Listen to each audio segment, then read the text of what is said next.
ಉದ್ದೇಶ ಏನು? ಕರ್ನಾಟಕ ರಕ್ಷಣಾ ವೇದಿಕೆ ಗಜಸೇನೆಯಿಂದ ತಾಯ್ನಾಡು ರಾಘವೇಂದ್ರ ಅಂತ ನಮ್ಮ ಗಜಸೇನೆ ಯುವ ಘಟಕ ರಾಜ್ಯ ಅಧ್ಯಕ್ಷರು ಮತ್ತೆ ಸಿನಿಮಾ ನಟರು ಇವತ್ತು ನಮ್ಮ ಎಲ್ಲಾ ಕಾರ್ಯಕರ್ತರು ಈ ಒಂದು ಮತ್ತೆ ಮಧ್ಯಮದರು ಆಮೇಲೆ ಬಡವರು ಇರುವಂತ ಬಿಡಿಎ ಕಾಂಪ್ಲೆಕ್ಸ್ ಅನ್ನ ಉಳಿಸಬೇಕು ಅನ್ನೋ ಒಂದೇ ಉದ್ದೇಶದಿಂದ ನಾವೆಲ್ಲ ಹೋರಾಟವನ್ನು ಹಮ್ಮಿಕೊಂಡಿದ್ದೇವೆ.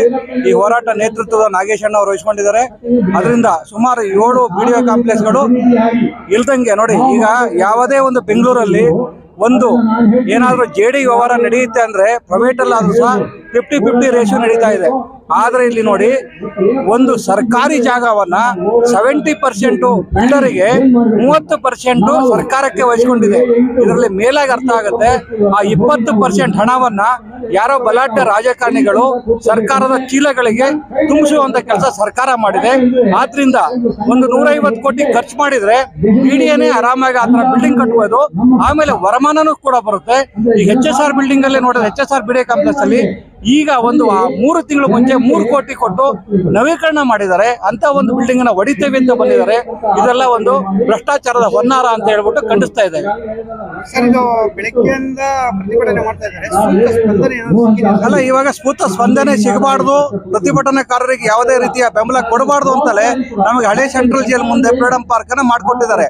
ಈಗ ನೋಡಿ, ಅನ್ಯಾಯ ಆಗಿರೋದು ಇಂದಿರಾನಗರ, ಅನ್ಯಾಯ ಆಗಿರೋದು HSR ಲೇಔಟ್. ನಾವು ಪ್ರತಿಭಟನೆ ಮಾಡಬೇಕಾಗಿರೋದು ಈ ಜಾಗದಲ್ಲಿ. ಇವತ್ತು ನಮ್ಮ ಜನಗಳ ಸ್ವಾತಂತ್ರ್ಯವನ್ನ ಈ ಸರ್ಕಾರದವರು, ಈ ರಾಜಕಾರಣಿಗಳು ಕಿತ್ಕೊಂಡಿದ್ದಾರೆ. ಇದೊಂದು ದೊಡ್ಡ ದುರಂತ. ಇದ್ರ ವಿರುದ್ಧನೂ ನೆಕ್ಸ್ಟ್ ಹೋರಾಟ ಮಾಡ್ಬೇಕಾಗುತ್ತೆ. ಯಾಕಂದ್ರೆ ನೋಡಿ, ನಮ್ಮ ಮನೆಯಲ್ಲಿ ಅನ್ಯಾಯ ಆದ್ರೆ ನಮ್ಮ ಮನೆಯಲ್ಲಿ ನಾವು ಹೋರಾಟ ಮಾಡ್ಬೇಕು. ನಾವು ಎಲ್ಲೋ ಅನ್ಯಾಯ ಆಗಿರೋಂತ ತಂದು ಇಲ್ಲಿ ಹೋರಾಟ ಮಾಡಿದಾಗ ಇವ್ರಿಗೆ ಯಾವ್ದು ಬಿಸಿ ಕೊಟ್ಟಲ್ಲ. ಇವ್ರು ಕುರ್ಚಿ ಉಡ್ಸ್ಕೊಂತಾರೆ. ಇವತ್ತು ಮೋಡ ಹಗರಣ ಇರ್ಬೋದು, ವಾಲ್ಮೀಕಿ ಹಗರಣ ಇರ್ಬೋದು, ಈ ಕುರ್ಚಿ ಉಡ್ಸ್ಕೊಳ್ಳೋದೇ ಬಿಜಿ ಆಗಿದ್ದಾರೆ. ಅವ್ರಿಗೆ ಇದು ಗಮನಕ್ಕೆ ಹೋಗಲ್ಲ. ಅಂತ ಪರಿಸ್ಥಿತಿಯಲ್ಲಿ ನಾವಿದ್ದೇವೆ. ಇವತ್ತು ಅವರೇ ಒಪ್ಕೊಂತಾರೆ 89 ಕೋಟಿ ನಾನು ಹೊಡೆದಿದ್ದೇನೆ ಅಂತ. ಅದು ಸಹ ಭ್ರಷ್ಟಾಚಾರ. ಹೊಡೆದಿತ್ತು ಒಪ್ಕೊಂಡ್ರು ಕೂಡ ಸಹ ಅದು ಭ್ರಷ್ಟಾಚಾರ ಅಂತ ಅವ್ರಿಗೆ ಅನಿಸ್ತಾ ಇಲ್ಲ. ಇದು ದುರಂತ. ಇವತ್ತು ನಮ್ಮ ಜನಗಳು ಅಷ್ಟೇ 500 ರೂಪಾಯಿ ಓಟಿ ಮಾರ್ಕೊಳ್ಳದೆ ಒಳ್ಳೆಯ ಪಕ್ಷ ಆರಿಸಬೇಕು, ಒಳ್ಳೆ ಜನಗಳನ್ನ ಕೊಡಬೇಕು. ಈ ಒಂದು ಭ್ರಷ್ಟಾಚಾರಕ್ಕೆ ಕಡಿವಾಣ ಹಾಕ್ಬೇಕು ಅಂತ ನಮ್ಗೆ ಸಿಗಲೇಬೇಕು. ಈಗ ನಮ್ಮ ಮೊನ್ನೆ ಲೋಕಾಯುಕ್ತ ಮಾಜಿ ಬರ್ತಾ ಇದ್ದಾರೆ, ಲೋಕಾಯುಕ್ತ ನ್ಯಾಯಮೂರ್ತಿಗಳಾದ ಸಂತೋಷ್ ಹೆಗಡೆ ಅವರು ಬರ್ತಾ ಇದ್ದಾರೆ. ನಮ್ಮ ಏನು ಹೋರಾಟಗಾರರಲ್ಲಿ ಹಿರೇಮಠ ಸಾಹೇಬರು ಬರ್ತಾ ಇದ್ದಾರೆ. ನೋಡೋಣ ಏನಾಗುತ್ತೆ ಅಂತ ಹೇಳಿದ್ರೆ. ಇದು ಹೋರಾಟ ಆರಂಭ, ಇನ್ನು ಕೊನೆಯಲ್ಲ. ನಾವು ನ್ಯಾಯ ಸಿಗಲಿವರೆಗೂ ಮಾಡೇ ಮಾಡ್ತೇವೆ. ತಾಯ್ನಾಡು ರಾಘವೇಂದ್ರ, ಕರವೇ ಗಜಸೇನೆ ರಾಜ್ಯಾಧ್ಯಕ್ಷರು. ನಾನು ಒಂದು ಸ್ಪೋರ್ಟ್ಸ್ ಮ್ಯಾನ್, ನ್ಯಾಷನಲ್ ಶೂಟರ್. ನಾನು ಮತ್ತೆ ಕರವೇ ಗಜಸೇನೆಯಲ್ಲಿ ನನ್ನ ರಾಜ್ಯ ಯುವ ಅಧ್ಯಕ್ಷ ಮಾಡಿದ್ದಾರೆ ನಮ್ಮ ಅಧ್ಯಕ್ಷರು ರಾಘವೇಂದ್ರ ಸರ್ ಅವರು. ಬನ್ನಿ ಅಂತ ಕರೆದ್ರು ನನಗೆ. ಈ ತರ ಸರ್ಕಾರದಿಂದ ರಾಜಕಾರಣಿಗಳು ಯಾವುದೇ ಪಕ್ಷದವರಾಗಿರ್ಬಹುದು, 30 ವರ್ಷದಿಂದ ನಾನು ಅಲ್ಲೇ ಇಂದಿರಾನಗರಲ್ಲಿ ಹುಟ್ಟಿ ಬೆಳೆದಂತವ್ರು. ನಾನು ಕೋಲ್ಸ್ ಪಾರ್ಕ್ ಅಲ್ಲಿ ಓದಿದ್ದು, 700 ಅಡ್ವೆಂಟಿಸ್ಟ್ ಅಂತ.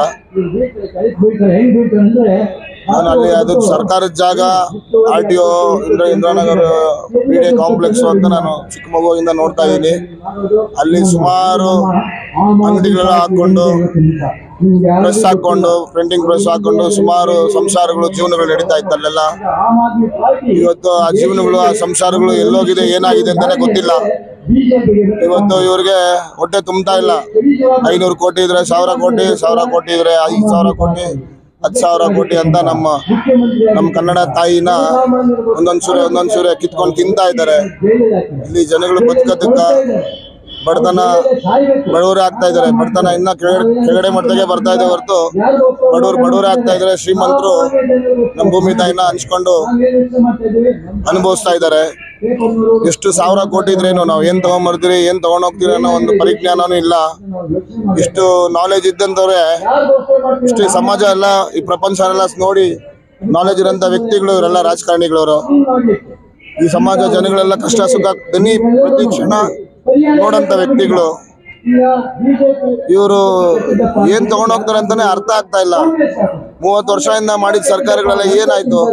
ಇವತ್ತು ನಮ್ಮ ಭೂಮಿಗಳನ್ನ ಬೇರೆಯವ್ರನ್ನ ಮಾರ್ಬಿಟ್ಟು ಅಲ್ಲ ಸಾವಿರಾರು ಕೋಟಿಗಳನ್ನ ಇವ್ರು ತಿನ್ಕೊಂಡು, ಇವ್ರು ಮಾಡ್ಕೊಂಡು, ಇವ್ರ ಆಸ್ತಿಗಳು ಮಾಡ್ಕೊಂಡು ಏನ್ ತಗೊಂಡೋಗ್ತಾರೆ? ಇವತ್ತು ಪ್ರಕೃತಿ ಮಾತೆಯಿಂದ ಎಲ್ಲಾ ಕಡೆ ಭೂಕಂಪ, ಈ ಮಳೆ, ಈ ಬಂಡೆ ಕುಸಿತ, ಬೆಟ್ಟ ಕುಸಿತಗಳು ಎಲ್ಲ ಆಗ್ತಾ 100 ಜನ 1000 ಜನ ಸಾಯ್ತಾ ಇದ್ದಾರೆ. ಬೇರೆ ದೇಶಗಳಲ್ಲಿ, ವಿದೇಶಗಳಲ್ಲಿ ಯುದ್ಧ ಅದು ಇದು ಎಲ್ಲ ಆಗ್ತಾ ಜನಗಳೆಲ್ಲ ಮನೆ ಬಿಟ್ಟು, ತನ್ನ ಸಂಸಾರ ಬಿಟ್ಟು, ತನ್ನ ಮಕ್ಕಳನ್ನ ಕಳ್ಕೊಂಡು, ತನ್ನ ಜಮೀನನ್ನ ಕಳ್ಕೊಂಡು ತುಂಬಾ ನೋವುಗಳು ಅನುಭವಿಸ್ತಾ ಇದ್ದಾರೆ. ಇದೆಲ್ಲ ಕಣ್ಮುಂದೆ ಕಾಣಿಸ್ತಾ ಇದೆಯಲ್ಲ, ಆದ್ರೂ ಇವ್ರಿಗೆ ಯಾಕೆ ಬುದ್ಧಿ ಬರ್ತಾ ಇಲ್ಲ, ಯಾಕೆ ಜನಗಳಿಗೆ ಒಳ್ಳೇದ್ ಮಾಡ್ತಾ ಇಲ್ಲ?